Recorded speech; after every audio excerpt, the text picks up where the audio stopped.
Hi everybody, Mitch Jackson, Wednesday morning. Hope everyone is having a great day. Live and recorded viewers, thanks for joining me. Let me turn the screen around and we'll get started. I love this quote, by the way. The single biggest problem in communication is the illusion that it's taken place. George Bernard Shaw. Every single day. Wanted to jump on Periscope real quick, you guys. Have clients all afternoon, but share a new speaking tip with you, something that works really, really well for many of my friends that are speakers. It's worked really well for me when I speak to lawyer associations, when I'm trying cases in court, and I hope it will work well for you too. My name is Mitch Jackson, practicing law. Hey, Nick, good to see you. 30 years here in Southern California, streaming.lawyer. And what I will be sharing with you today, there is a blog post that I'll share the link at the end of today's Periscope. You guys are going to like this. Most speakers overlook this one issue. And when I talk about speaking, it's speaking from the stage. It's speaking in the boardroom. It's for me, speaking in court. It's anytime you have an audience. It's tough right now to capture the attention of your audience. There's a lot of noise out there. There are a lot of distractions out there. A lot of people are sitting in your audience with a smartphone in their hand. They're talking to their friends to their left or right. It's a challenge, okay? In today's world with mobile devices, with Google, if people have questions they want answers to, thanks for the hearts, I really appreciate it. They can Google that question and get an answer. They don't have to spend money and take time to travel to a convention to listen to somebody speak to get answers to their questions, okay? So if you're a professional speaker, if you'd like to become a professional speaker, you need to wrap your mind around the fact that you're not up there just to share answers to questions. You're not up there just to give out information. Your audience members, the consumers, can get that information without having to watch you speak, okay?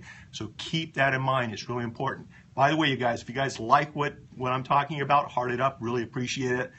Lawyers don't get enough love in this world, and swipe up and back and forth, depending on if you're on Android or your iPhone, and please share this with your amazing audience. I'd really appreciate it. So keep in mind that there's much more to speaking than just sharing information, okay, for the reasons I've just discussed. Good speakers understand that to be effective, hi Nancy, it's good to see you. Everybody follow Nancy and Nick, two good friends of mine. To be an effective speaker, you need to entertain. You need to build enthusiasm in your audience. You need to empower your audience so that when they leave the presentation, when they leave your speaking engagement, they're going to remember what you said. They're going to feel deep within their bones the message that you shared. They're going to go out and take on the world and do what you've empowered them to do. So understand, as a speaker, it's not about simply educating or sharing information. It's about entertaining. It's about empowering your audience. It's about sharing information and pulling back the curtain and sharing information that they will not be able to get anyplace else. And that's one of the powerful things about live streaming. We're connecting now, right now, in real time, and or recorded if you're watching this later, and this wouldn't have happened in a different environment. So with those two concepts in mind, and this is the key, you guys, it's critically important, and this is what a lot of speakers, many speakers, most speakers, this is where they miss the boat. You can be the best speaker in the world. You can be sharing information like we talked about. You can be entertaining. You can be engaging. You can be empowering your audience, or at least trying to, doing everything you're supposed to do. But if you're speaking to the wrong audience, it's not going to work, okay? As a speaker, you've got to make sure that you're always sharing your message with the right audience.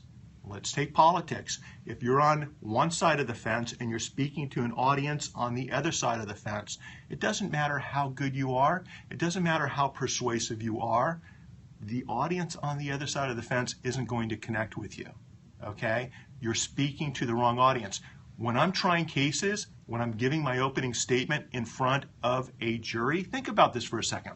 A lot of experienced trial lawyers, a lot of experts will tell you, and Nick, you'll appreciate this, they'll tell you to write out your opening statement months before the trial starts, okay? And I hear that all the time. Do your opening statement and your closing argument well before the trial starts. Guys, gals, that's the wrong way to go about trying a case. How do you know who's going to be sitting in the jury box? How do you know what the makeup of your audience is going to be until you're done picking your jury? And only then do you stand up and give your opening statement. So what I like to do is I like to pick a jury. Once we understand what the consistency of our jury panel is, who's sitting in that box, what 12 people are in that box, what are their interests, what are their passions, what type of work did they do, what experience have they had on other legal cases, we get to ask all those questions.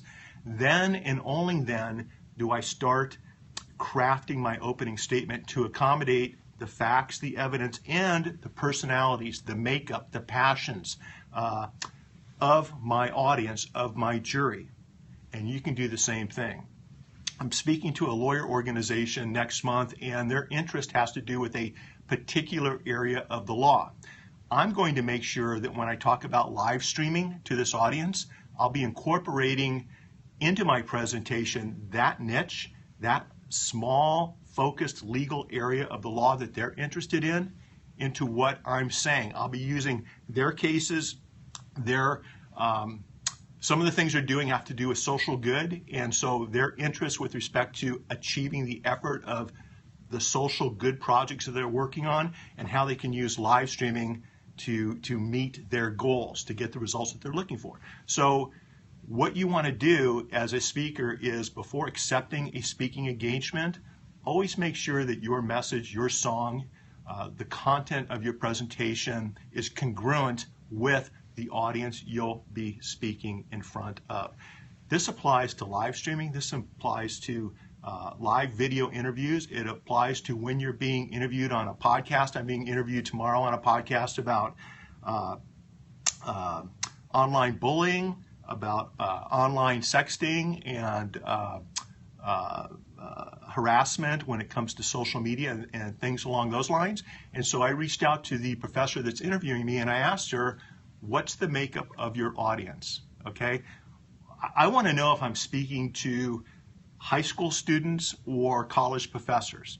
Am I speaking to the local Rotary Club members, or am I speaking to a room full of lawyers? Because frankly, it does have a great deal to do with how I tailor my presentation so that it's effectively presented to the audience. So the takeaways, you guys: number one, always be prepared when you're speaking. The content you're sharing obviously is critically important, but number two, make sure that you select your speaking opportunities such that your message, what you're going to be sharing, you're going to be pulling back the curtain, you're going to be entertaining, you're going to be empowering your audience. Make sure you're doing all of this in front of the right audience. And if it's not the right audience, learn how to say the word no. In fact, learn how to say the words no thank you, okay? It will free up your time. It will help ensure the fact that you're always presenting to the right audience. And by doing that, you'll be expanding and improving your reputation, because the results you're getting will be much more meaningful than a poor result in front of the wrong audience. See, people are going to talk about you either way. If you go in and I've seen some really, really mediocre speakers over the years just rock an audience, okay? And the reason they rocked that audience is they were speaking in front of the right audience. The audience liked these individuals. The audience liked the uniqueness of the speaker, and because of that, it was a successful event. So being a successful speaker has less to do with talent and more to do with the issues that we've talked about, really, than anything else. So just take all of that in mind the next time you're thinking about taking on a speaking engagement. Make sure that your time, your trouble, your effort will be focused on the right audience. And in the long term, everyone involved will appreciate your honesty in saying yes or no. I've shared this article at my communication tips blog. That's mitchjackson.com. It's the most recent blog post of the week. Go to mitchjackson.com. I've shared more details about some of the things that we've talked about.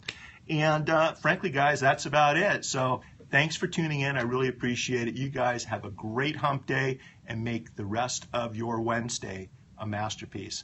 My name is Mitch Jackson, streaming.lawyer, and I appreciate you being here. Nancy, thank you very much.